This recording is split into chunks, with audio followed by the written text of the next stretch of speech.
Good evening. My name is David Kuby, and it has been my privilege to be Green Chairman at Sunningdale over the past few years. On behalf of the Board of Governors, I want to welcome you to Sunningdale for today's event. About 12 years ago, we started down a path with Mike DeVries, tentatively at first, but over the past 2 years, we have aggressively completed the program. We are thrilled with the results thus far, certainly from a design standpoint, but also from the fact that the project is on time and within the budget. Knock on wood. I'd like to take this opportunity to recognize some people who have been critical to the success of the project. First, our board president, Steve Korotkin, and treasurer, Dick Shapiro, without whose courage, foresight, and financial acumen, this project would not be nearing completion. My fellow Green Committee members, in particular Jim Gold and Michael Moss, who have both much more understanding about golf course architecture than I do.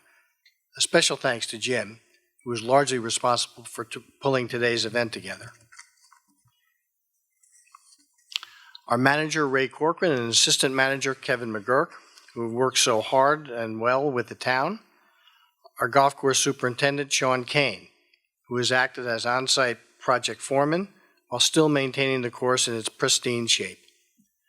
Finally, of course, Mike DeVries and his wingman, Joe Hancock, who have been such a pleasure to work with and have done amazing work. These guys have been around for so long now that I hope they feel like a part of the Sunningdale family. I also want to thank Chris Wallach of LeBar, who has provided the labor supporting Mike, Larry Rogers, and our irrigation consultant, Larry Rogers, who is our irrigation consultant, and Kenny Rago, project manager for Tonto Irrigation. With that, I'd like to introduce our star-studded panel. You all know, led our tour today. Mike is well known for many of the courses that he's been recently designing. One of which, Cape Wickham, was last year, in its first year, was listed, I believe, ranked 24th on Golf Digest World's Greatest Courses. Gray Walls and Kingsley, which are both among the top 100 leading modern courses. And recently finished over at Siwanoy. I think many of you have seen that already. We did an amazing job over there. Ian Andrew in the middle here. Ian is one of the leading golf course architects and an author who has been incredibly active in Canada and the U.S. on a number of restorations and new projects. Ian is now involved in a project down the road at Knollwood. Finally, our moderator, Brad Klein, right to my left. Brad is a golf architecture editor of Golf Weekly and author of many articles and books on the topic. Brad's work has been recognized widely, including the USGA International Book Award for discovering Donald Ross. And in 2015, he won the Donald Ross Award for Lifetime Achievement by the American Society of Golf Course Architects. Also, I should mention you're in the Caddy Hall of Fame, as I understand. Nice. The panel will discuss the approach to a golf course project using Sunningdale as a case study. To set the stage, I'd like to ask my good friend Mike Moss, who is also our unofficial golf course historian, to bring us up to the point where Mike DeVries was hired by the club. I should mention that Mike Moss is probably the person most responsible for getting this project underway. I think it's a good point to introduce Mike.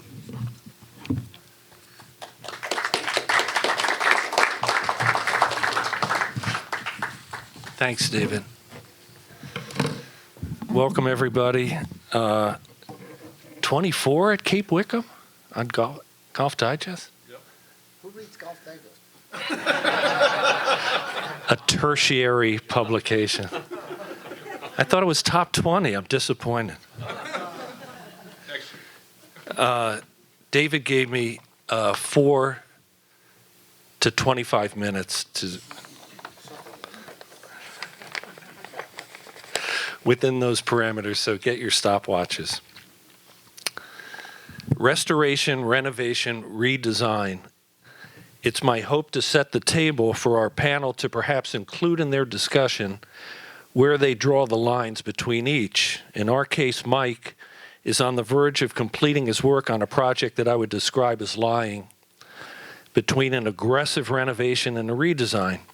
Brad Klein, our panel moderator, is Golf Week's architecture editor, and it's under his auspices that their list of course rankings is tabulated. Actually, they keep two lists, the so-called classic courses and modern courses, which are those built post-1960. But as to our golf course, where construction began at this location a mere 100 years ago, it seems strange to be talking about redesign, especially in light of the four Golden Age architects that had a hand in shaping its design. Why now, and how did we get to this place? And also, are there lessons to be learned? And Brad, if Mike sticks his landing with these last four holes, and your panelists conclude that we should grace your Golf Week pages, on which list should we qualify, modern or classic? Oh, and one last thing to consider of Mike's work, only 16, 17, and 18 aren't part of the routing that dates back to the completion of Tillinghast's work in 1930. Again, classic or modern. But here, in essence, is how Sunningdale committed design aside. We had four Golden Age architects involved in the mix, starting with Seth Rayner, who was the original designer, followed less than 2 years later by Walter Travis and later A.W. Tillinghast. But in 1922, a note entered into the club minutes associated with the hiring of Robert White, who chronologically was actually architect number 3, that summed up the prevailing MO of Sunningdale golfing leadership at the time. He, White, was to give advice as may be necessary to keep the greens and fairways in condition, and also to supervise any construction work that the Green Committee may deem necessary and advisable.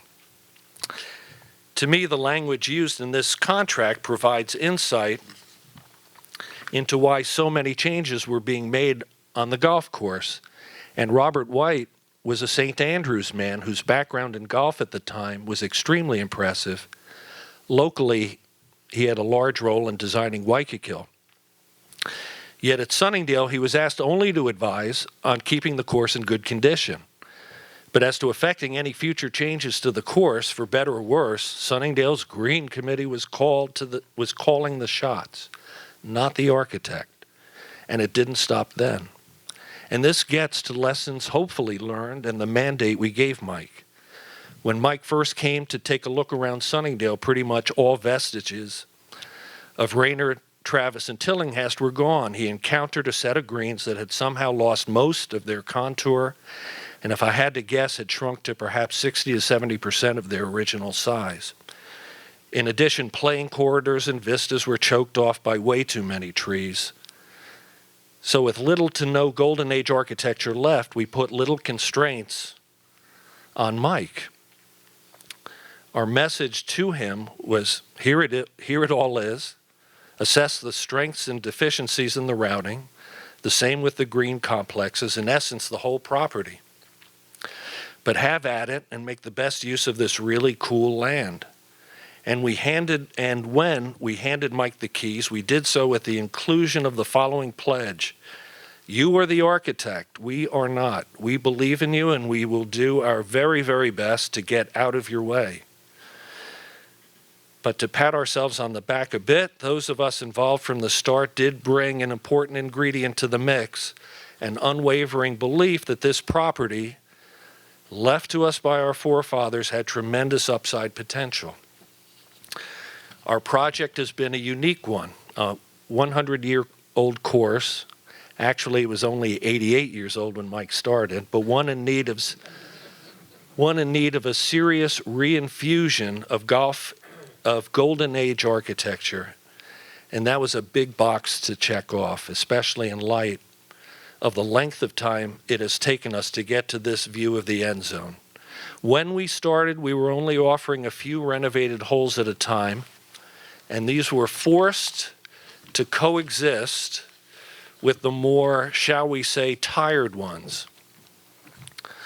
We lived in a state of true golf course design dissonance until this past spring, with the 6 green complexes that Mike and Joe built for us last fall, It was this spring when we really started to hear the music.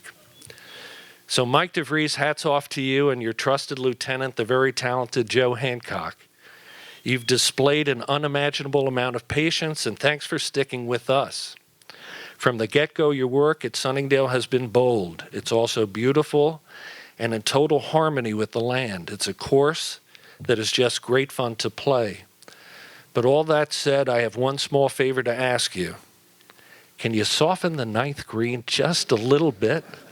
It's killing me. Lastly, sorry.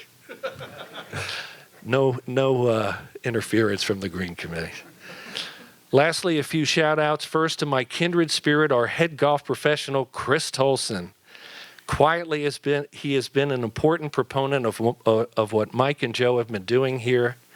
Members, if you have trouble hitting that delicate flop shot from areas around our beloved fifth green, book them and learn how. It will prove to be a good investment, and when you're done, teach me.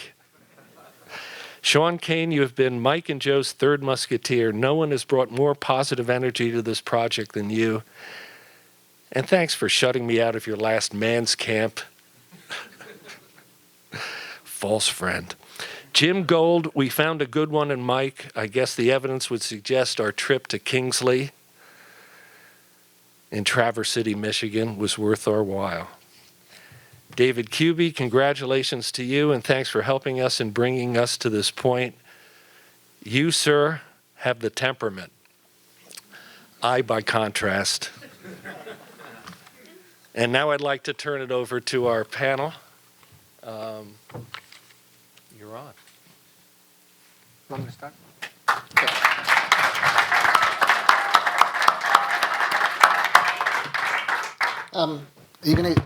You'll work off this? Thanks.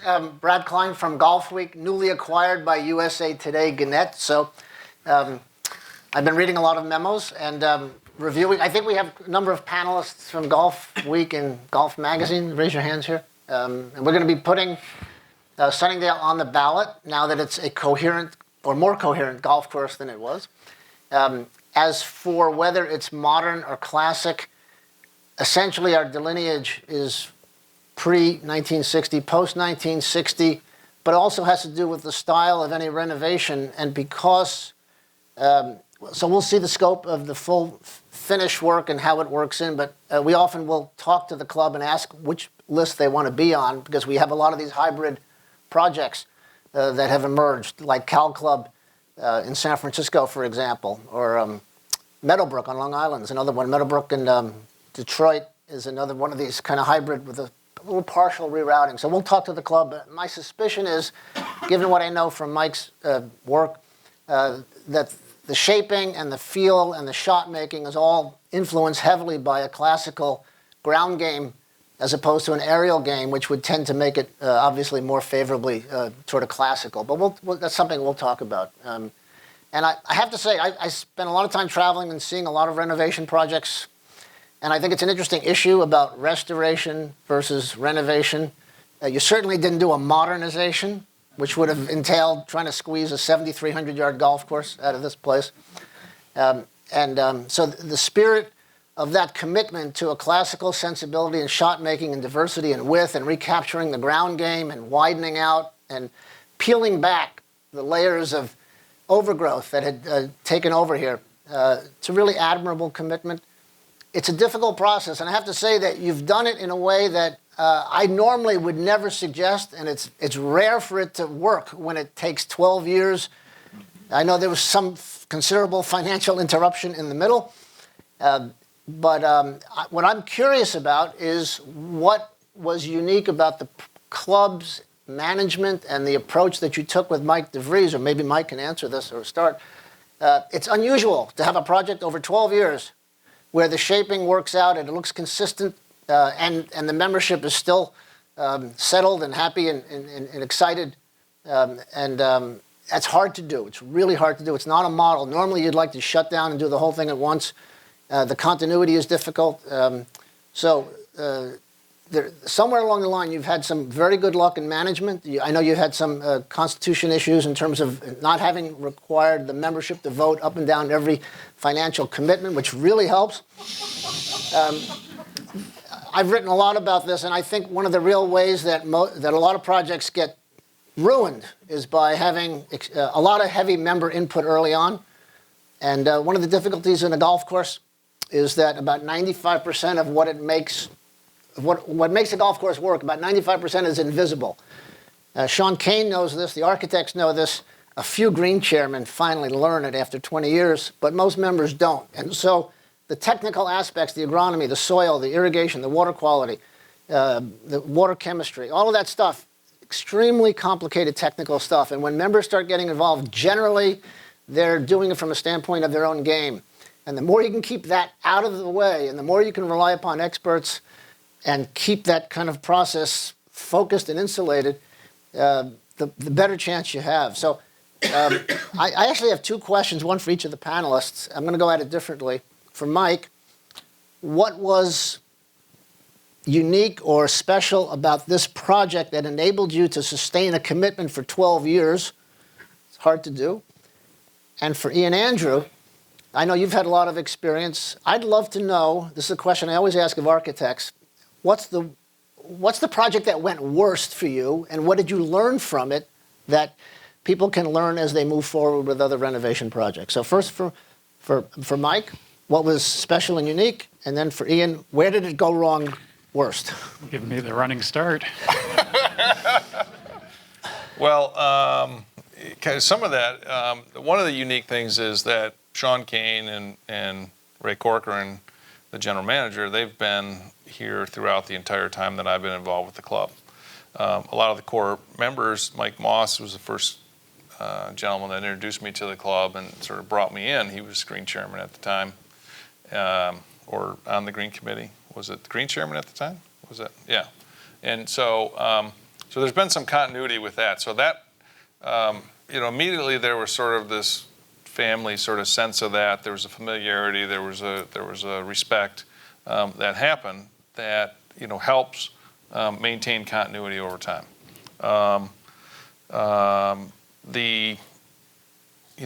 To maintain that, which it is unusual, but happens with the financial issues that we had 8-9 years ago. That is something that I do my own shaping. Joe's involved. He shapes. So we have support crews that help us. LeVar Golf, Tanta with the irrigation. And those teams we've had fairly consistently throughout the process. But Joe and I we're heavily involved in anything that gets shaped out there and how that gets maintained. So maintaining that continuity is important that way. It's not like we had 4 different shapers over 4 different phases of the project. So that's a different way to do things than a lot of other architects do it.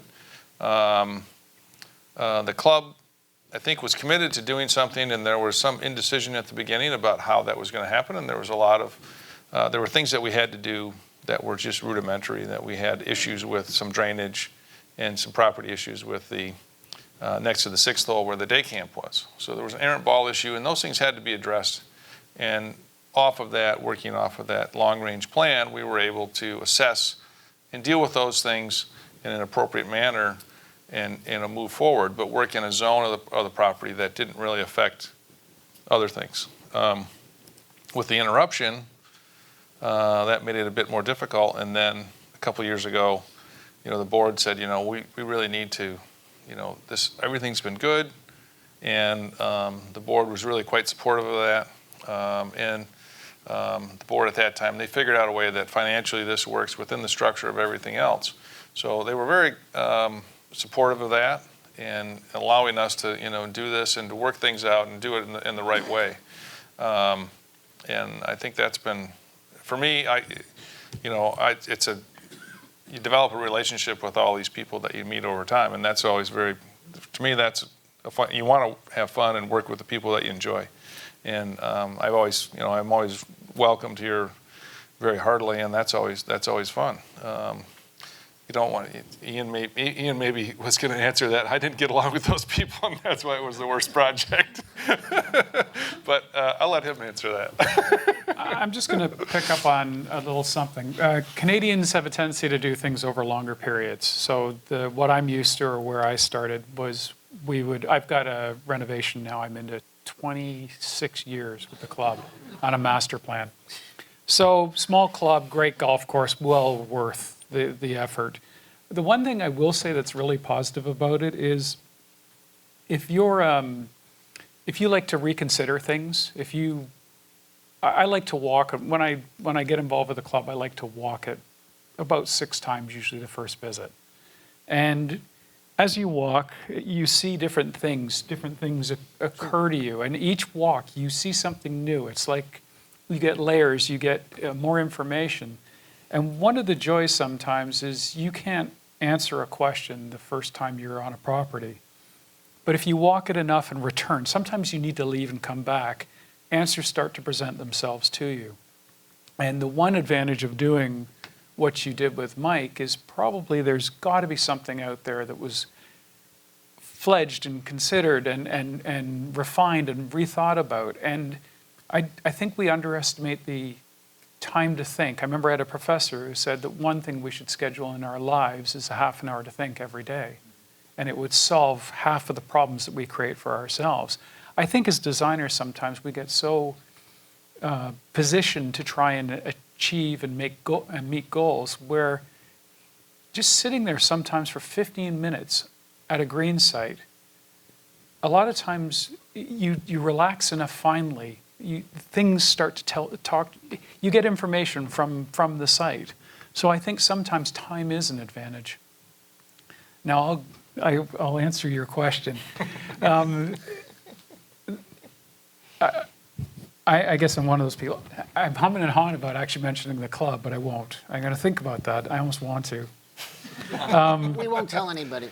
So it all comes down to when you first start out, one of the toughest things to do is to be strong enough in personality to stand firm when you need to stand firm. So I would begin with the worst project is my own fault. And that is, it's born of compromise. So when you first start with work, you try to do things a little too quickly, sometimes in the construction process, but you also take in too much input. When I do a walk around, I enjoy doing the walk around with people going through the master planning process. But it's up to me to take the very interesting bits of information, or every once in a while, somebody's got a better idea than me, and I'm a big believer, and you just want the best set of ideas. But the other end of it is, at a certain point, you have to ignore everything around you because you're getting a lot of information, but a lot of it's not a match for where you're working. So the worst project that I can look back at, I can say the biggest mistake was not being firm enough. It wasn't being convicted enough on making sure the details were absolutely perfect, but it was sort of obsessing, but being a little bit stiff and being a little stronger. So I think compromise usually leads us down a very, very dark hole as architects. When we start to compromise too much, usually everything falls apart. And it's funny, I've always believed that a great piece of architecture is almost a house of cards. And this is why I've always felt you shouldn't tinker with a really great piece of architecture, because you may pull out one card and the whole pile comes down. Maybe it's just a tie-in, maybe it's something, but there's something special sometimes that holds together something you can't explain. And when it's sublime, often it gets to a point where it's actually hard to explain why it's so good. So That's kind of an interesting thing to think about, too. You know, if you think about Augusta, everybody's really familiar with Augusta, right?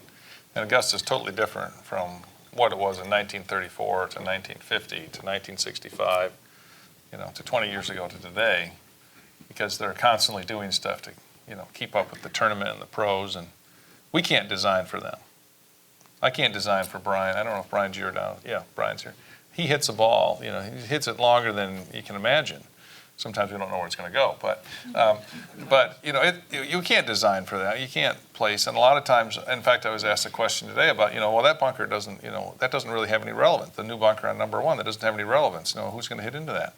Well, there's different reasons for that, and it might be the second shot for somebody, or it might be, you know, an alignment, it might be a visual cue for some other golfer of how they attack or play a hole. So not every hazard is going to affect every player the same way. And just like that, you know, Augusta's being still a great golf course, but I would have loved to have seen what it was like in the mid-1930s, you know, sort of raw out of the beginning stages of what Alistair McKenzie did and how different and stuff it is. You know, is it a better golf course because they keep doing all these things to it? I don't think so, really. I mean, a lot of that drama is built up on the tournament and the things that happen at the tournament. It's still a great golf course and there's great golf holes, but it detracts from me a little bit when I see that they're changing things constantly every year, doing something, trying to make the pros, you know, fall down a little bit. One of the things I've always, I remember I asked one of the architects involved with Augusta, isn't there some things that shouldn't be touched? And the answer was everything can be improved. And my answer back, because I wasn't thinking and sometimes I speak too quickly, was that's assuming you're better than the previous architect. And I actually mean that, and I hold myself against that. That's why I do a lot of restoration. I think there are architects who have done better work than I've done, and I'm quite comfortable saying that. And I think that, as I said, I talked about that sort of that magical house of cards makes magic. If something's magic, it shouldn't be touched. It should be shared. There's a joy within certain pieces of art, because I consider golf at times to be art. I know it's a playing field, but it's an art too. There are certain things that are so good that they must be respected, and I think that's where you have to be most careful if you're actually entrusted with something that's special, is to not screw it up by overthinking. Sometimes you have to appreciate its flaws. The best golf isn't perfect. It's more charming and brilliant than it is perfect. And the quest for perfection is actually probably one of our greatest failings in modern architecture, that the breather hole mattered a lot in pacing. And we've tried to overdo everything and be too clever and too sharp and too perfect and too visual. And you know what? The stuff that really holds together, some of the holes are good. They're not spectacular. And I think, so, sorry. No, that's fine. I talk too much, so I try to cut myself off. If I could just push this a little bit toward the project here. Mike, technically, what was the hardest thing you had to deal with in terms of assessing the property or routing or fixing, or, you know, just from a technical standpoint on addressing this property from the beginning through?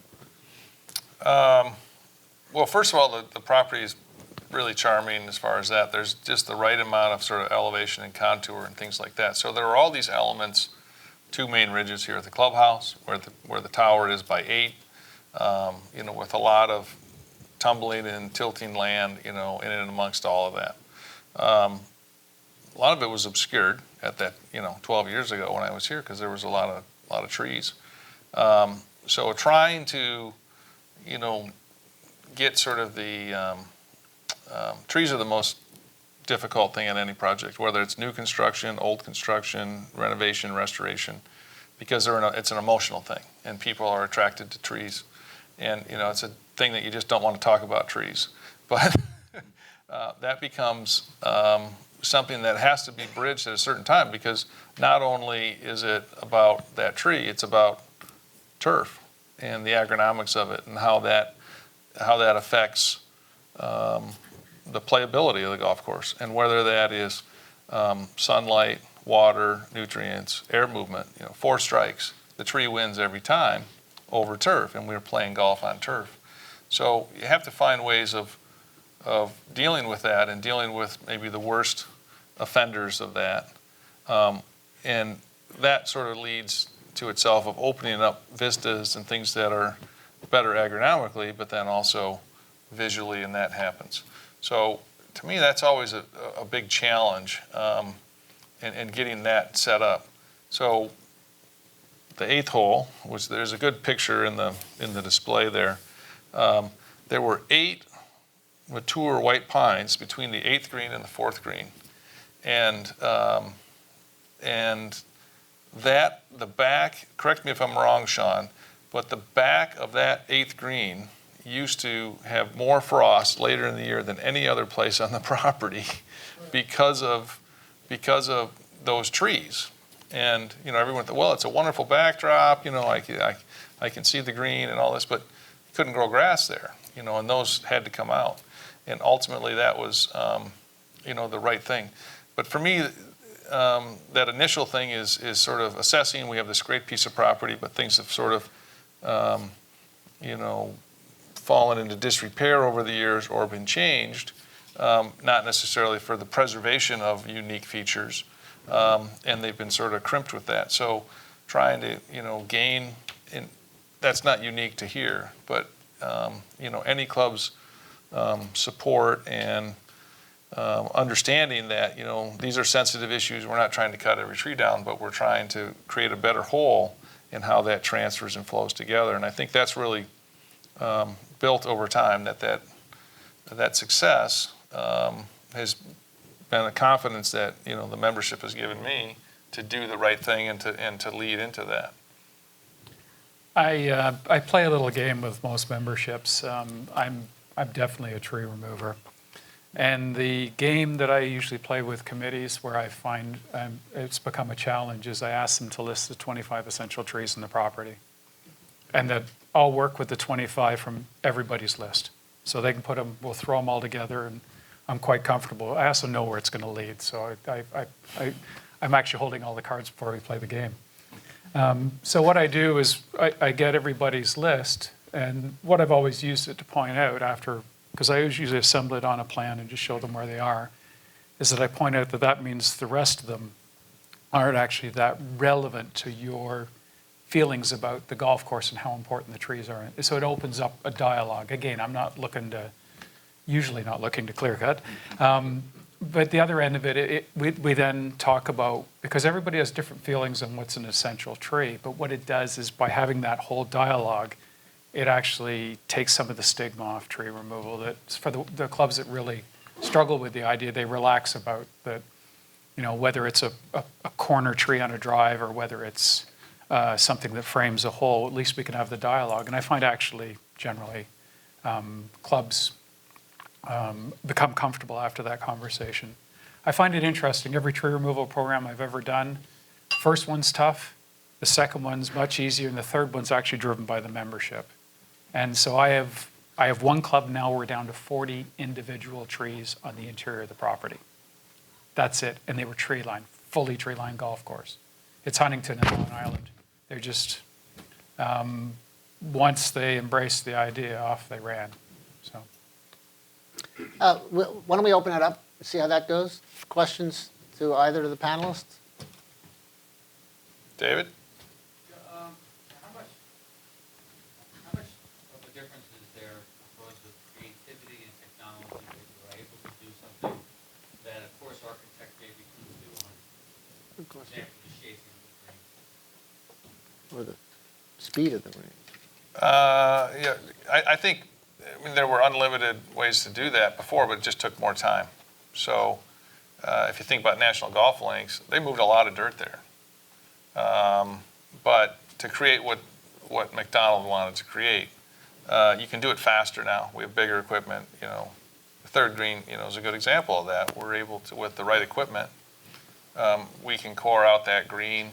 We can, build a whole new structure, drain everything, build new bunkers, put the drainage in, the greens mix in, and by the end of next week, it's going to be fully grass and growing grass. So that wouldn't happen that fast a long time ago. I think there was before there are limitations with the ground and what you can do. So there's a lot of rock and what we call ledge rock, which is really hard Mother Earth. And if you're dealing with ledge, it's expensive. You can do it. It can take time to remove it or to deal with portions of it. But philosophically, I believe, how can we enhance or use that as a feature, and how can we work around that so that when we're creating a golf hole, we're sort of responding to what Mother Nature is providing us, and that gives you a unique golf hole. It's not just, okay, well, I want to do this, so I'm gonna do whatever I want to do, and I'm gonna do that on five different courses, kind of in a similar way. That's not what turns me on. That's not what makes it exciting. It's more exciting to, for that to evolve over time a little bit. That gets into the thing that Ian was talking about with, well, this is taking several years. Well, you can kind of stew on it a little bit and let it, sleep on it overnight, right? Maybe that's 6 months or whatever. So that's what the old guys had. Yeah. Let me just follow up on that because it raises the issue of green speeds and slope. And so a lot of these greens, back then they were mowing maybe 1/4 inch, and the equivalent of stimp meter speeds would have been 4 or 5 in the 1920s, maybe, that fast. So how do you calibrate slope, speed? What would you suggest for those members who are into green speeds of 12 and 13, for example? And how does that, for the two of you, how do you I'll go, balance that off? I'll go first. We ended up at the discussion. I'm a member of the American Society of Golf Architects, and it came up in one of our discussions. And went around the room and asking green speeds that people thought were acceptable, and half the room at 2 1/4 or 2 1/2 or whatever it was said that was it. And as we moved along, we got to finally a point where I was the only person standing in the room. And everybody was sort of aghast at the idea that I still believe in threes and heavy threes a lot. That, to me, the greens that we remember are the ones that are on the edge. The greatest greens are on the edge. Just to clarify, No. Ian's talking about 2.5%, 3% as a pitch. Great. Yeah. Sorry. Yeah. Just so. And so I've played enough flat greens that I think I don't like the idea of lawn bowling. So golf to me is about feel and figuring things out as well. And so the really great greens as you go around the world are really, really on the edge. And we sort of accept that sometimes there are things where you have to be below the hole, above the hole is dead, and I think that's really important to maintain that within golf. So while we've got to green speeds, I think we got a little out of hand with green speeds. 'Cause I think we're actually working against the things that are great within golf by just going too fast. But I really do think that we should still keep greens with interesting contours, which I know Mike built some great contours. And I think that's really important. I think if anything, what we need to do is just get to a mindset of enough's enough. One of the new, is it Tiff Dwarf? Yep. It's gone to, essentially, it'll create flat greens. So they can run it at ridiculous speeds, but it will create flat greens. And to me, I will not play golf on flat greens. I have no interest in them. I'd rather do something else. So it is a major part of playing the game for me. So one thing that I believe, Brad, is that, yeah, they mowed things at a 1/4 inch or, maybe 2200s or something like that. But back then there was a lot more grain because the blade's longer, it lays over, and so grain is when, if you're looking at grass one way, it's laying flat and it's shiny, and if it looks towards you, it's sort of darker in color, if you think about it that way. We basically have the ability with the mechanics of the machinery today to create no grain whatsoever in all the stuff that we do. So they're cutting the grass shorter and shorter, and there's no grain. But 100 years ago, there was a lot of grain. So downhill down grain was about 15 on the stem. Yeah. And uphill up grain was about 2.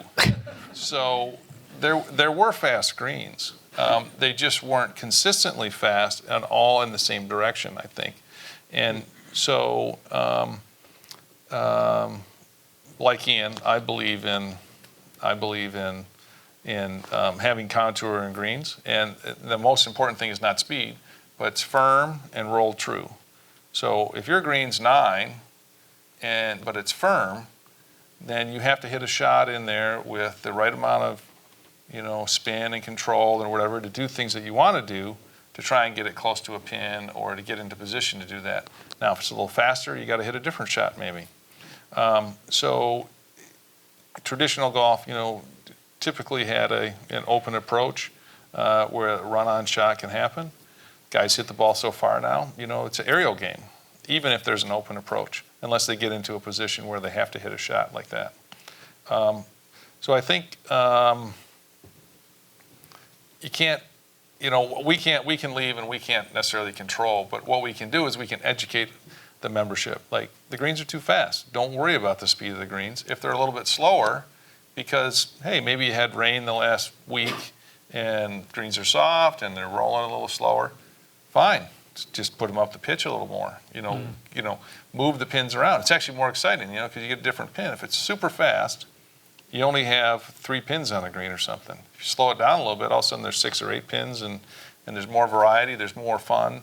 One of the things resort golf, they have a chart. Here's the 6 pin locations. And so if you happen to hit pin day 5 every time you play the exact same golf course every time. That's boring. Who wants that? So they're talking about percentages. I build greens where 3.5%, 4% is still a pinnable area. Now that depends on how fast the greens get, but you can have that. And so seasonally, maybe that provides for an opportunity. And then when there's when it's faster in season, you can use the flatter areas. Can I just throw in one thing? Sure. You'd asked about technology or change for architects. For me, it's chipping areas, the short grass areas around greens. Other than seasonal opportunities, that really didn't exist. That's right. So the funny part is it's the grand gift that we've got over the golden age architects. It's never talked about. But we get to use short grass around greens to a whole different level. And it actually, to a point that it begs the question about,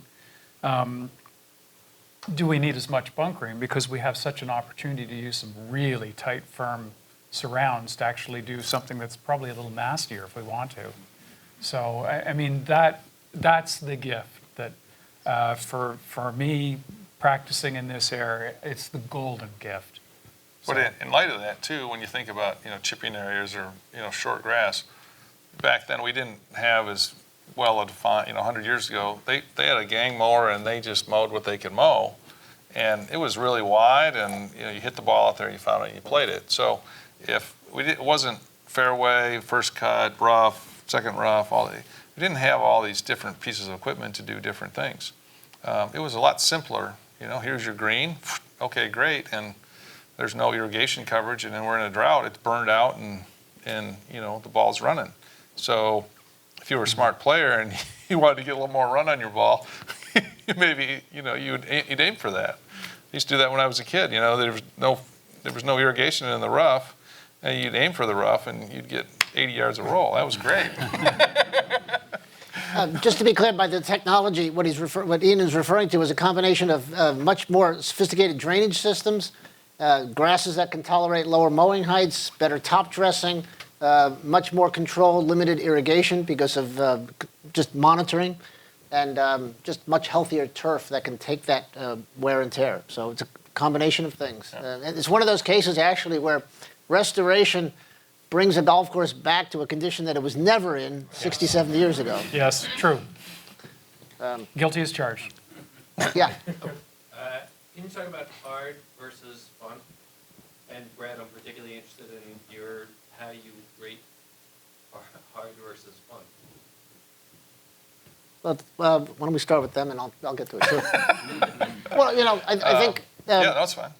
Whatever. I think what we found out in the 80s and 90s, and the subsequent golf recession, is that when you make the game difficult, only a small number of people can actually feel like they're being challenged, and it gets very depressing for a lot of other people. So I think from an economic standpoint, and from a, golf is an entertainment industry. It's a discretionary recreational spending, and if people find that it's too difficult, too demanding, or they're getting older and the golf course is too hard, they're going to stop playing. So from a business return on investment standpoint as much as anything about architecture, I think a lot of people have understood you have to make the game welcoming.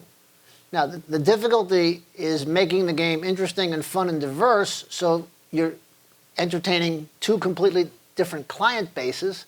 I think what happened over the years is that the folks who were the back tee players dominated the conversation, but they weren't actually paying the bills. And the people who are paying the bills are playing a golf course at 6,200 yards and 4,700 yards. The people who play from 7,500 yards are industry perks who are not paying a penny. So there's been a shift. And we had a whole delusional conversation about the game. We've gotten out of that. I think it's a little more realistic. And then it's a matter of whether you can make a golf course diverse, challenging for different classes of players at the same time. And I think the way you do that is you introduce uncertainty about what happens when the ball hits the ground, because the tour player can control it, the vertical player can control it, the higher handicapper can't. So if you have lots of interesting ground game stuff, it's more appealing, and you end up with a golf course that's both a little easier for the high handicapper and a little more vexing because the tour player has to think. And I learned this when I caddied on the tour. When a tour player starts thinking, they turn to mush. So that's how you create the diversity. And I think what you do is and then you have certain opportunities. You can set up different pins and so on and make it more difficult on a particularly given day. But I think from my standpoint as an editor and a rating panel with actual golfers, not just PGA Tour pros, we find that the golf courses are being judged more on the basis of how much fun, interesting, and engaging and diverse, and how much they make you think about what you're doing. So that's my only orientation. And as a 14 handicapper, it's self-serving as well. So, Want to go in? Okay. I'll touch on something slightly different. I'm a big believer in that the game is two basic principles, and one is it's opportunity and perseverance. That is golf to me. I do think you've got to have opportunities. If you grind somebody, it's not interesting. If you have only opportunity, it's not interesting. But I do think it needs the rhythms. So I remember one of Mike's holes at Kingsley, and you're going to have to help me out which one it is an extremely long four with a very small grain. 15. 15. To me, I'll defend that to the cows come home, that sometimes things should require your absolute very best, that you're on notice to produce everything you've got. But I also love the idea of a hole where you really feel, even as a 14, we've fallen the same, even as a 14, you feel like you should par it every time. There should be you need both within a round. You should have the opportunities and you should also feel pressure, intense pressure. And I think that's the joy of the game. I think it's the movement between the two moments. I think the idea that Trent Jones had of the difficult par, easy bogey, I think is the most horrible idea in golf architecture. Because anything that's a uniform rhythm is not that interesting. Anything that's got the wildness of a roller coaster is the most interesting experience in the game. You should feel highs and lows, and golf should actually move you emotionally. If a golf course plays with your emotions, then you've got the game on top of that, but you're already all in. So I think it matters a great deal. Sorry. No, it's fine. Golf's inherently a hard game. Everybody's trying to get better. Even the best players in the world are always trying to get better. So making the golf course difficult isn't necessarily a hard thing to do. But that's not fun. And golf should be fun. It's a social game. We want to engage. We want to have options and opportunities to be able to try and do different stuff. And if you think about the odd bounce here or there that gets you in a position, maybe you're trying to make a certain shot and it bounces and it moves someplace else. Now you got to assess that, and how does that make you think, and how does that make you turn and want to do something else? So one of the best compliments I ever got was Kingsley was about a year old, and there were a couple of guys that were local members, and they played probably more golf than anybody else on the golf course that opening year. And I ran into him in the fall. We was just going around the golf course and was looking at some things with the superintendent, and we saw them. And one of these guys, he doesn't say a word. The other guy's real talkative. And he had played most of his golf at a early 1980s Jack Nicklaus golf course, which was, you have to hit a perfect drive and a perfect 3-wood and land it on a little dish and, to hope to make par. I mean, it's just a difficult golf course, but not real fun to play. But he was a good player. He was probably a 4 handicap, and he could execute the shots and stuff. Well, Kingsley, it bounces and twists and turns and does all this stuff, and it's really firm conditions like the links of Scotland. So he would get a weird bounce every once in a while, and he wouldn't know how to deal with that. He just wasn't able to accept that. But what he said this one day was, Mike, I came here, I was a 4 handicap, I went here, my handicap already jumped. It jumped 2 strokes immediately, and that was really hard for me to understand.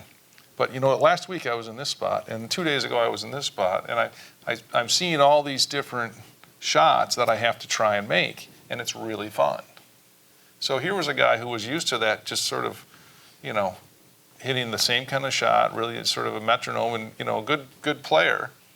But he was sort of expanding kind of how he was looking at the game, and I was like, wow, that's the nicest thing anybody can say, because you're having fun, you're experiencing new things in golf, and that's what makes it a great game.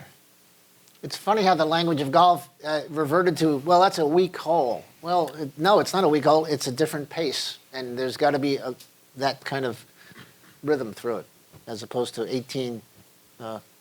Tough, hard. Yeah. Yeah. So just going back to where we started, in response to your initial question, Brad, both Mike and Ian mentioned that there are actually certain benefits to restoring or renovating a course over a prolonged period of time. And then Ian mentioned that the biggest failure a golf architect can make is to compromise. And I think you were specifically talking about compromise with other people.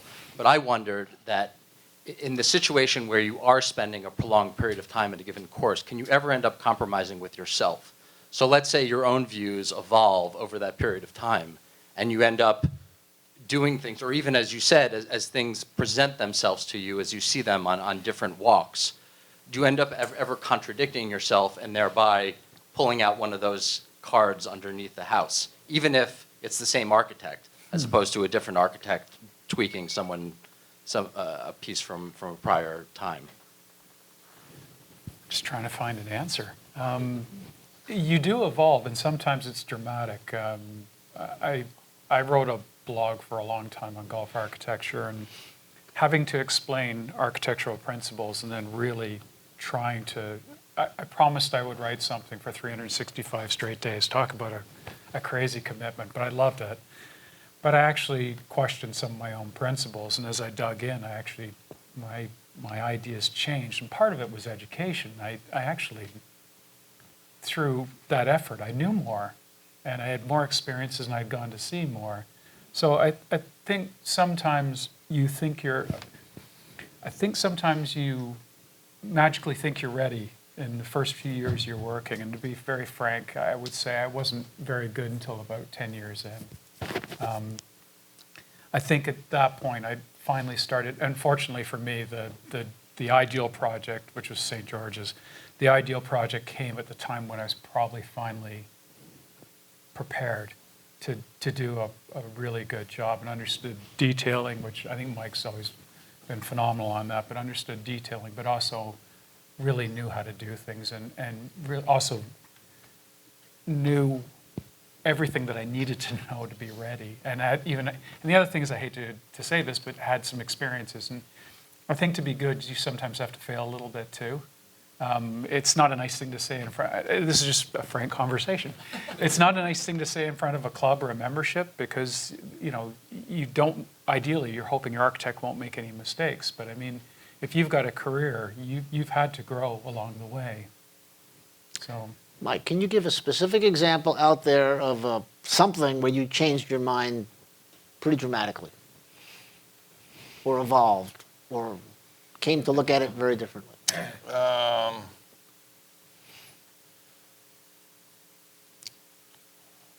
Well, it's not as easy as saying this is something that changed.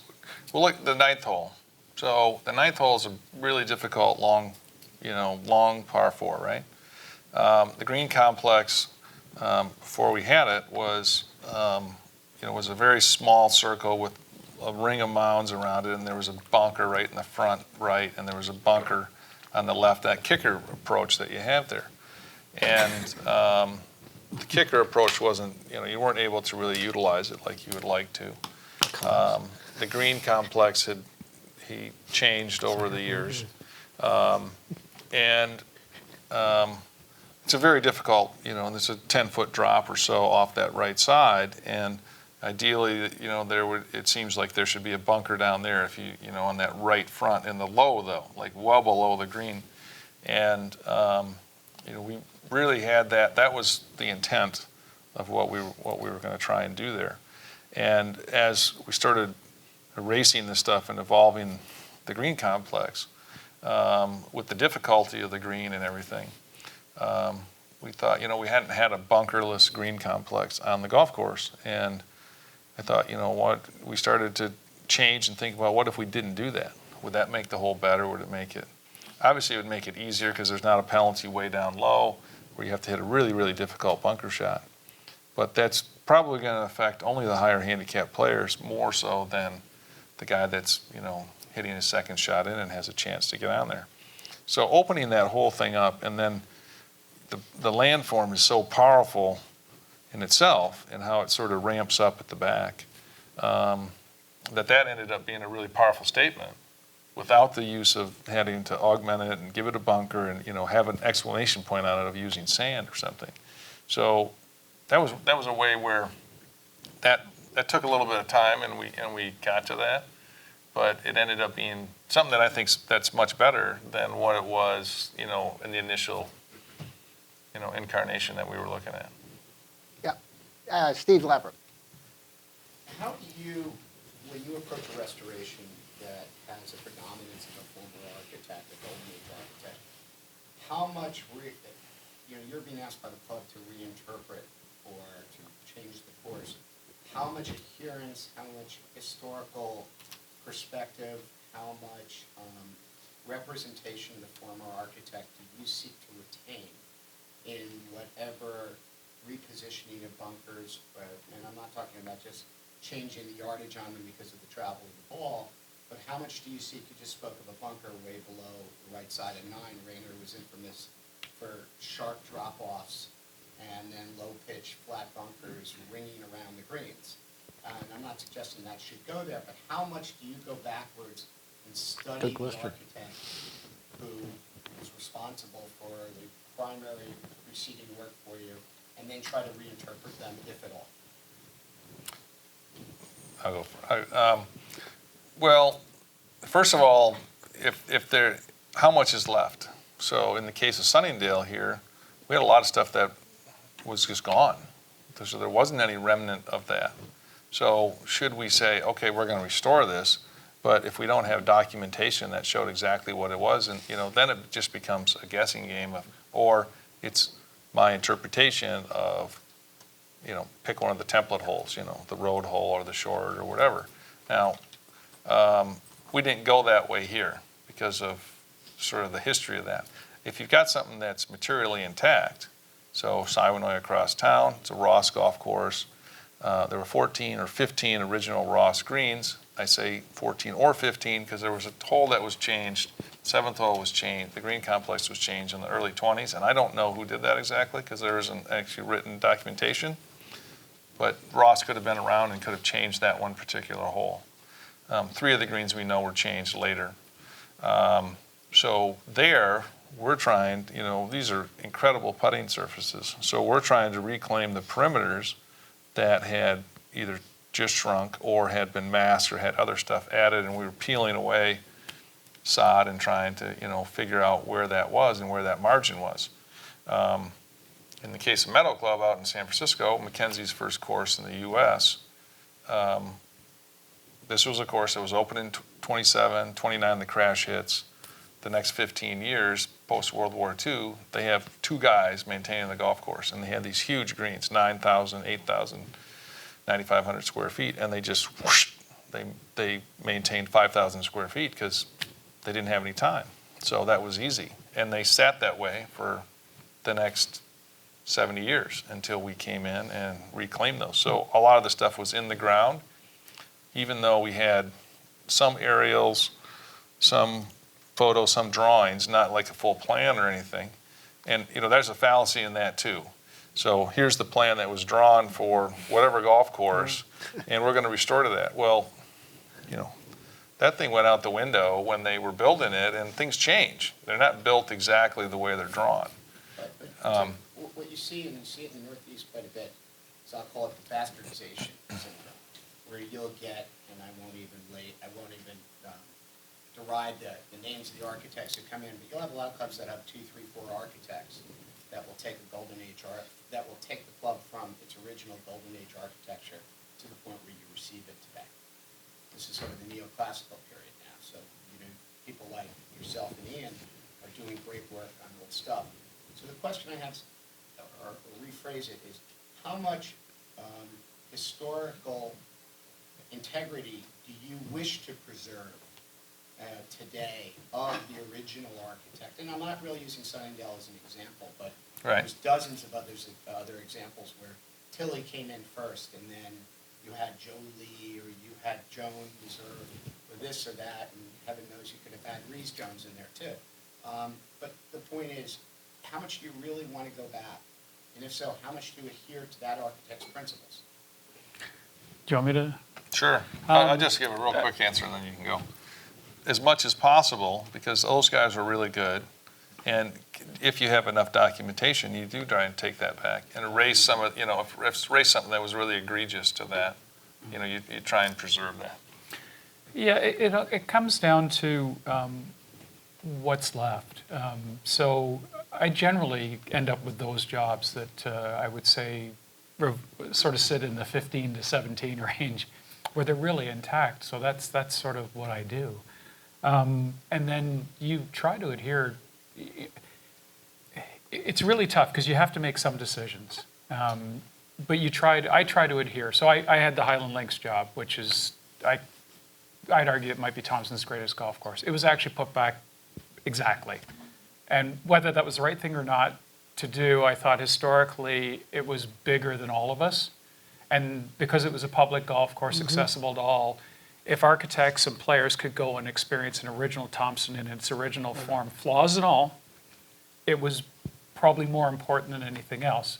Generally, it doesn't fall quite that way. There's usually a bit of pressure within the club to, if you've got everything is, for argument's sake, around green sites, usually everybody's all in and you don't have too much, unless you've got a major technical problem created by that. It's usually fairway bunkering. And so I remember I had a long conversation with Bruce Hepner in particular, but with Gil Hans as well. Bruce Hepner is, if you don't know him, is a wonderful architect. But we talked about how original is original. I found out over time, and this goes back to your question, which I meant to answer. I finally found the answer later, is one of the evolutions I found was originally when I first was doing restoration, I was pretty pure. In fact, to the point of a couple of the people I really respect said, it's okay. You can make little modifications and get it to fit. And so I think what happens is you just end up with those decisions of, do I solve a problem or do I address change? Or do I not? And chipping areas, funny enough, is one of the really interesting ones because there were none in most cases of architects I work with, but it does identify the ground really well. So that is an area of gray where I can tell you, I have made that decision and I have gone that way. Is that historically pure? No, it is not. But boy, it plays really well. And I'm not changing ground contour, but I am changing a playing condition and I am making that choice. So it's never, everybody wants it to be black and white. It is not black and white when you're dealing with history. I'm a great researcher. It's actually probably one of my strengths. And I'm really good at finding materials, but there's always something you can't find. And there's always something you have to try put together with not enough information. And at that point, if I'm being very honest, I think I'm starting to interpret. So there are moments where you're kind of getting a window into what I wouldn't say in a lot of clubs, but there are those moments where you sit there and you go, am I a hypocrite doing this? I know I'm looking at, I've got a good landform where I could duplicate the bunker into the next landform, but am I a hypocrite? And there are moments where I drive in the car and I go, you are a effing hypocrite. But it comes with the territory, because as I mentioned the word art before, a lot of this is high art to me. And I always wonder if I'm, I think I'm cleaning the painting, but am I actually changing the shadowing by removing some of the built-up soot? That was a Sistine Chapel. That was the biggest argument about that. Did they actually take off too much of what gave it its richness? You're scared to death sometimes when you leave a club of I think I'm pretty light hand, but you always go, did I do the right thing? By the way, you architects we're confident when we stand in front of you, and yet the funny part is when we're on you're probably really good, I'm not. I'm full of self-doubt at moments. I sit there and Because you're a nice Canadian. Ian. Canadian, that's right. Come on, Well, I'm glad my job was easier than Chris Matthews. Please join me in thanking our panel tonight. That was good. That's good. We promised you all we would finish this up around 6:30. We're a little bit late. For our guests, thank you so much for joining us today. Please come back and try it out when we finish the last 4 holes. It'll be ready hopefully by next May, I think, would be a fair guess. Yep. So if we have a decent spring, so please come back. I've had one request: when we leave through those doors, there's a party apparently going up in the front of the clubhouse. Feel free to hang around a little bit if you want to chat, but again, thanks for joining us. Thank you. Thanks.